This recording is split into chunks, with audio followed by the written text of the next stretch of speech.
Plastik merupakan antara punca utama pencemaran alam sekitar. Pembuangan plastik secara berlebihan dapat mengancam haiwan dan alam sekitar. Plastik perlulah dikita semula selepas digunakan, seperti pakai kembali plastik yang masih boleh digunakan dan juga menggunakan sisa plastik untuk kegunaan yang lain.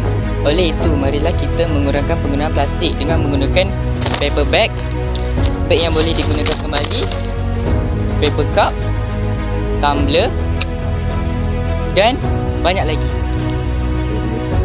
Kita jaga bumi, Bumi jaga kita.